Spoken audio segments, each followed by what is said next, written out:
ఎందుకురా చెప్పు సబ్జెక్ట్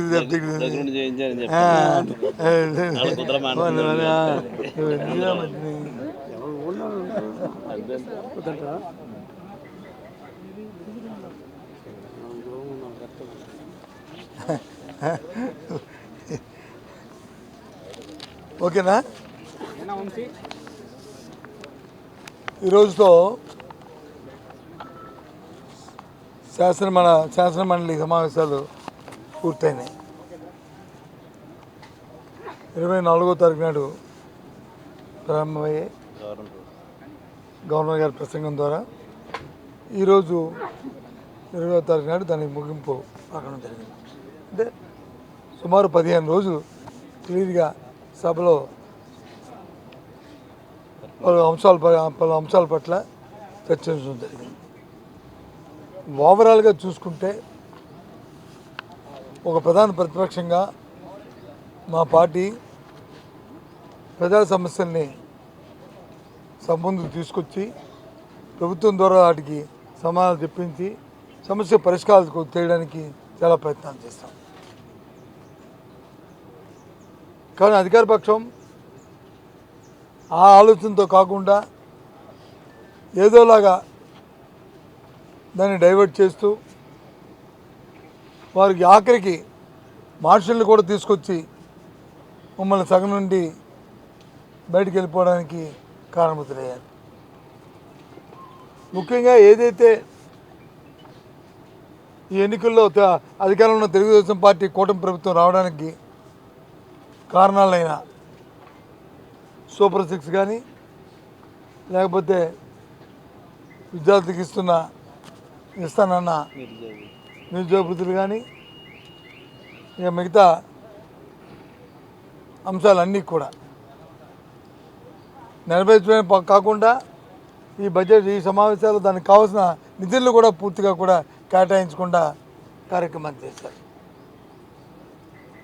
చెప్పుకుని పోతే 1, 2, 3 కాదు, ఇవన్నీ కూడా రేపు ఎల్లుండి మళ్ళీ ఒక సుదీర్ఘమైన ప్రెస్ కాన్ఫరెన్స్ పెట్టి ఏ రోజు ఏ విధంగా ఏ రోజు చేశారని మీ ద్వారా రాష్ట్ర ప్రధానికి తెలియజేస్తాం. ఈ విధంగా చేశారు. అసలు ప్రభుత్వానికి చిత్తశుద్ధి కనిపించలేదు నాకు. ప్రజలు ఇంత పెద్ద ఎత్తున మాకు మ్యాండేట్ ఇచ్చారు, వారి ఆకాంక్షలు వారికి అనుగుణంగా కార్యక్రమాలు చేయాలి అనే కనిపించట్లేదు. ఎంతసేపు కూడా మా పని అయిపోయిందిలే, మేము అధికారంలోకి వచ్చాలే, మేము సీట్లో కూర్చోనాలే, ఎలా పోతే పోనీ, మేము ఇంకా మా పని ఈ రాష్ట్రాన్ని దోచుకోవడమే మా పనిని ఆలోచనలు ఆ ప్రభుత్వం తాలూకు ఇచ్చిన సమాధానాలు కానీ వాళ్ళు ఇస్తున్న కార్యక్రమాలు కానీ వారి వ్యవహార శైలిలో కానీ కనిపిస్తున్నాయి. చాలా దురదృష్టం, చాలా దురదృష్టం. చాలా ఏదైతే అత్యంత విలువైన సమస్యలు ఉన్నాయో వాటి మీద స్పందనే కరువైంది, చిత్తశుద్ధి కనిపించట్లే. కాబట్టి మాకు ఈ జరిగిన ఈ 15 రోజుల కార్యక్రమంలో ప్రభుత్వం తాలూకు తీరు పట్ల మేము చాలా అసంతృప్తితో ఉన్నాం. ఆ తీరుని ఖండిస్తున్నాం. రాబోయే కాలంలో సరే వాళ్ళు వ్యవహార శైలి మార్చుకోవాలని, ప్రజా సమస్యల పట్ల చర్చలతో ఉండాలని. ఎందుకంటే సభ అంటే ఏ ఒక్కరి వ్యక్తులతో ఏ ఒక్క 2 పార్టీల తాలూకా ఆధిపత్యాల కోసం కాదు. 5 కోట్ల మంది ఆంధ్రులకి తాలూకు బాధ్యత వహిస్తుంది ఆ సభ. దానికి తగ్గట్టు మన ప్రభుత్వ వ్యవహార శైలి కానీ మనం ఇచ్చే ప్రొసీడింగ్స్ కానీ ఇచ్చే సందేశాలు కానీ ప్రభుత్వం చెప్తున్న మాటలు కానీ లేదు ప్రతిపక్షంగా మేము మాట్లాడిన మాటలు కానీ లేదు మా భాష కానీ లేకపోతే వాళ్ళ భాష కానీ వాళ్ళ వ్యవహార శైలి కానీ మా వ్యవహార శైలి ఉండాలనేది మేము కోరుకుంటున్నాం. అది కొరబడింది. ఇవాళ ఎంతో సమస్య ఎస్సీ కులాలు, ఇవాళ షెడ్యూల్ కులాలకు సంబంధించి వాళ్ళ తాలూకా ఇంటర్నల్గా వాళ్ళకి వర్గీకరణ కావాలని ఎప్పటి నుంచో పోరాటాలు చేస్తున్నారు. కొన్ని సందర్భాలు మనం చూసాం. ఈ వర్గీకరణ జరిగినప్పుడైతే ఒక వర్గం అయితే కురుక్షేత్రం పెడితే, ఒక వర్గం అయితే వాళ్ళు పెద్ద ఎత్తున చేస్తే, ఆ రోజు ఉన్న ఇప్పుడున్న ఈ తెలుగుదేశం ప్రభుత్వమే వాళ్ళని అరెస్టులు చేసిన సందర్భాలు కూడా మనం చూస్తాం. ఆ తర్వాత మేము వచ్చే మా ప్రభుత్వం వైసీపీ ప్రభుత్వం జగన్మోహన్ రెడ్డి నాయకత్వంలో ఆ కేసులన్నీ ఎత్తింది మా ప్రభుత్వం. ఇది ఏదో గొప్పగా చెప్తున్నాను కాదు. ఎందుకంటే ఏదైతే అట్టడుగా ఉన్న ఈ షెడ్యూల్ కులాలు ఉన్నారో వాళ్ళు కోరుకుంటున్న వాళ్ళ తాలూకు ఆశలు ఏమున్నాయో, వాళ్ళ కోరికలు ఏమున్నాయో వాటికి న్యాయబద్ధంగా చట్టబద్ధంగా ఒక పెద్ద మనసుతో ఏ ఒక్క వర్గానికి కూడా ఇబ్బంది లేకుండా, ఏ ఒక్క కులానికి కూడా ఉపకులానికి కూడా నష్టం లేకుండా ఆ కార్యక్రమాన్ని ముందుకు తీసుకెళ్ళాలి. సరే మేము చేసాం కదా, మీరు తన్నుకు చావండి అంటే అది సమంజసం కాదు. ఇవాళ చూసాం, ఆదరాబాదరాగా మా దగ్గర వచ్చి ఓ స్టేట్మెంట్ ఇచ్చారు. కమిషన్ రిపోర్ట్ వచ్చి ఉదయం వచ్చి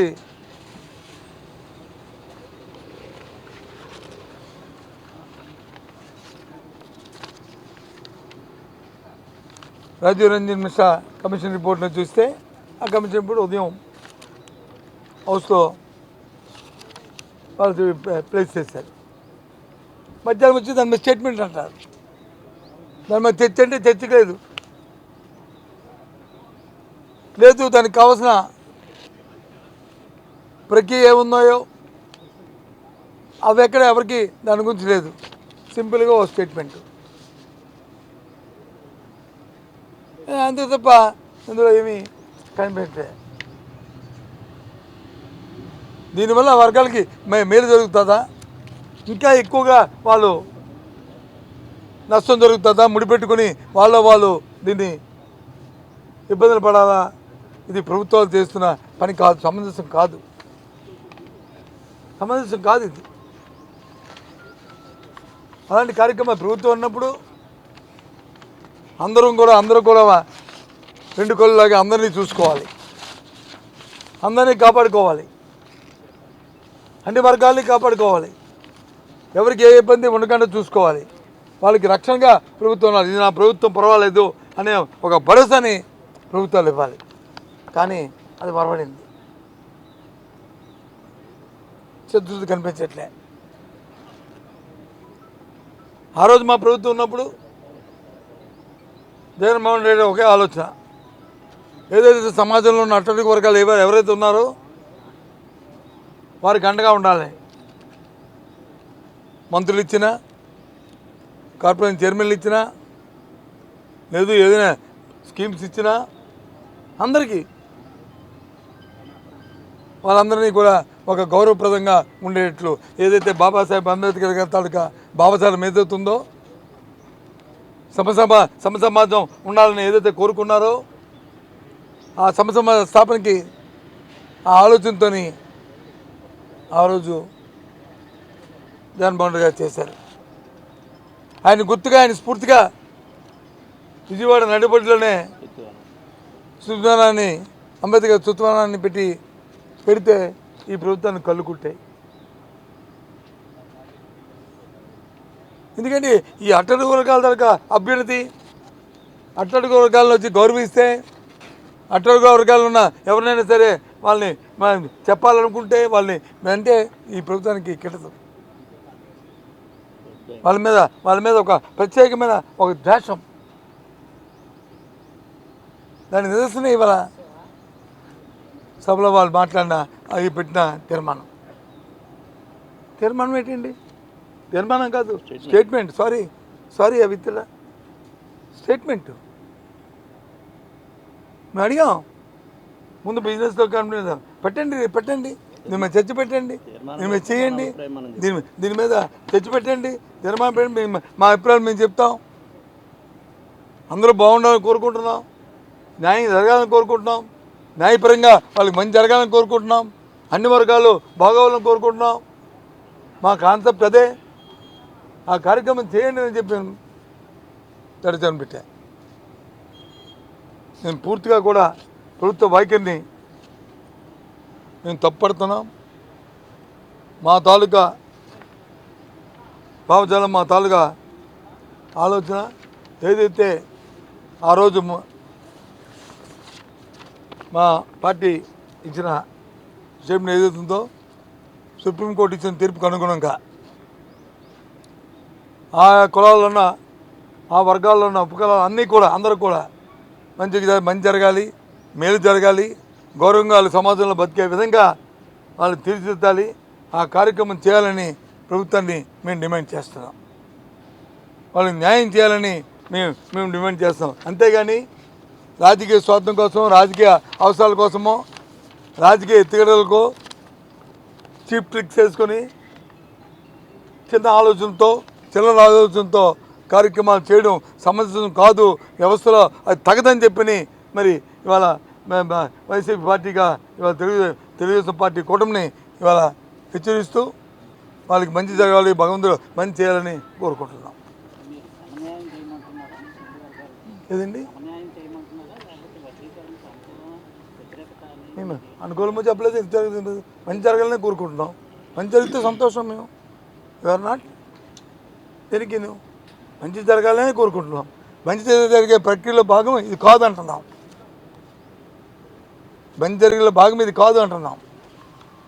ఇదైతే డిస్కషన్ జరగాలి కదా, వాళ్ళు ఏదైనా చర్చ పెడితే దాని మీద వస్తాయి కదా.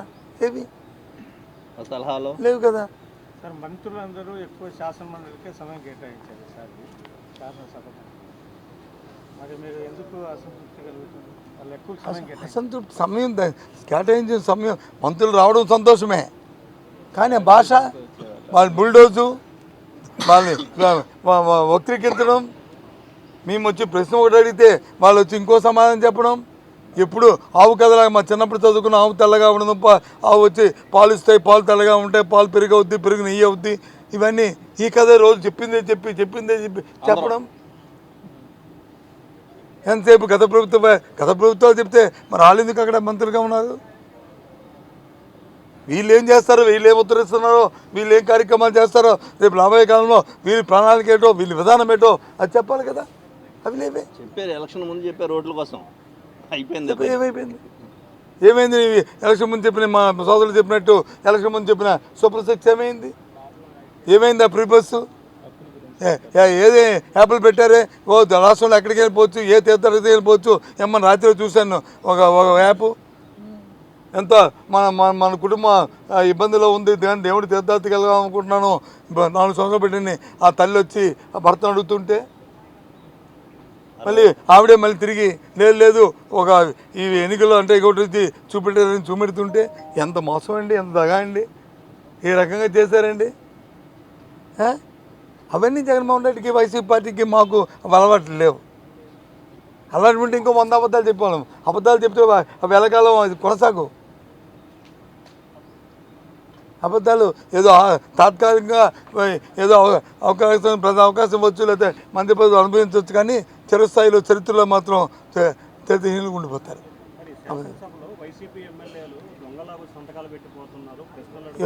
నాకు తెలియని అంశాన్ని నేనే చెప్తాను. ఎమ్మెల్సీ గురించి అని చెప్తాను. నిజంగా నాకు తెలియదు. I don't know. తెలుసుకొని చెప్తాను. స్పీకర్ గారు అది ఆయన ఏం మాట్లాడారో ఆయన వ్యక్తిగా వస్తాను. ఆయన గురించి నేను కామెంట్ చేయడం కూడా బాగుంది. ఎందుకంటే నేను వినని సమస్యని నేను కామెంట్ చేయడం బాగుంది. నేను భేటీ అక్కడ రోడ్డు మీద వెళ్తే మరి ఇది ఫోటో స్టేషన్కి వచ్చినప్పుడు వస్తూ కళ్ళు మూసుకొని వెళ్ళిపోమంటారా? అది కాదు, కళ్ళు మూసుకొని కబోదిలాగా ఆయన కానీ నేను కానీ ఎలా అంటావా? నీ ఉద్దేశం ఏంటి? మీ కవిరత వేడి చెప్తే నేను చెప్తాను. అది కాదండి. ఇప్పుడు వచ్చాను అక్కడ నుంచి, ఏం బ్రదర్ బాగున్నావా అనుకుని వచ్చాను, కళ్ళు మూసుకెళ్ళిపోయి వెళ్తాను. లేదా ఆయన కూడా కళ్ళు మూసుకెళ్ళిపోయి వెళ్తాడు. ఏం సజెషన్స్? ఎందుకు ఆయనకు ముందు ముఖ్యమంత్రి కూడా కలిశారు. ఆయన కూడా నమస్కారం అనుకున్నాం. ఏం వెళ్ళిపోతున్నారండి మేము వస్తుంటే, మీరు ఏం వెళ్ళిపోతున్నారంటే లేదు ఏదో ఇనాగ్రేషన్ ఉంది చూసుకొని మళ్ళీ వచ్చేస్తానని చెప్పారు. ఓకే మంచిది సంతోషం అని చెప్పి వెనకాల నేను ఉంటే ఈయన కూడా కలిసాము. ఈయన ఎందుకు అదెందుకు తీసుకోవాలి, ఇది ఎందుకు తీసుకున్నారు మీరు? మీ మనసులో ఏముంది నాకు తెలియదు, అది కూడా తీసుకోవాలి కదా. సార్ మండలిలో గవర్నమెంట్తో ఆడుకుంటున్నారు, గ్రౌండ్లో ఎందుకు ఆడుకోవడం లేదు? గ్రౌండ్లో ఆడుకోవడానికి ఏది ఉంది? మండలంలో అదొక గేమ్, అది గ్రౌండ్లోనా వెళ్తున్నా, మా శాసనసభ్యులు వెళ్తున్నారే. మీరు ఎవరు? మీరు నాకు నాకు కొద్దిగా ఈ గ్రౌండ్ కాదు ఆయన చెప్పే గ్రౌండ్. నాకు నేను వెళ్ళలే, నేను కొద్దిగా వెళ్ళి ఆటల్లో పాల్గొన్నాను, ఉత్సాహం పోయింది. కానీ కోఆపరేట్ చేస్తున్నాం కదా 100%. ఫోటో వేయలేదని కూడా ఇష్యూ చేశారు. ఫోటో చైర్మన్ ఫోటోను ఆయన మిస్యూజ్ చేస్తారు, అడిగాను కదా, మార్చారు కదా, పెట్టారండి కదా. నేనేమంటానంటే ఆ ఫోటో పెట్టినంతలో వచ్చే గౌరవం కానీ పెట్టకపోతే తగ్గే గౌరవం కానీ కాదు, కరెక్ట్ కాదు. కానీ సాంప్రదాయాలు ఉండాలి. అది ఇద్దరు సభలకు కలిపింది కాబట్టి అది చైర్మన్ గారిది, స్పీకర్ గారిది, ముఖ్యమంత్రి గారిది. ఇంకా కావాలంటే ఇంకా ఉప ముఖ్యమంత్రి గారి కూడా పెట్టుకోవచ్చు. మరి ఎందుకు పెట్టలేదు అది వాళ్ళ ఇష్టం. అది ఉప ముఖ్యమంత్రి ఫోటో ఎందుకు పెట్టలేదో అది వాళ్ళ ఇష్టం, నాకు సంబంధం లేని విషయం. నాకు సంబంధం లేని విషయం మా చైర్మన్ గారి ఫోటో లేదని అంతవరకు నేను ఎత్తాను. కానీ ఉప ముఖ్యమంత్రి ఫోటోని ఎత్తాను, నాకేం సంబంధం? వాళ్ళ ప్రభుత్వం వాళ్ళ ఇష్టం. తీసుకున్నారు కదా, పెట్టారు, నేను ఫోటోలు పెట్టారు, మిగతాది గ్లూకోజ్ దొరుకుతాయి. ప్రతిదీ మనం ఫోటోలు పెట్టి మనం చెప్పి మనం మెన్షన్ చేయడం వరకే. తర్వాత నిర్ణయాలు తీసుకుంటారు. ఒక రాకపోతే మళ్ళీ నెక్స్ట్ అడుగుతాం, ఫాలోఅప్ చేస్తాం. అడిగి చెప్తాను. ఓకేనా? Thank you.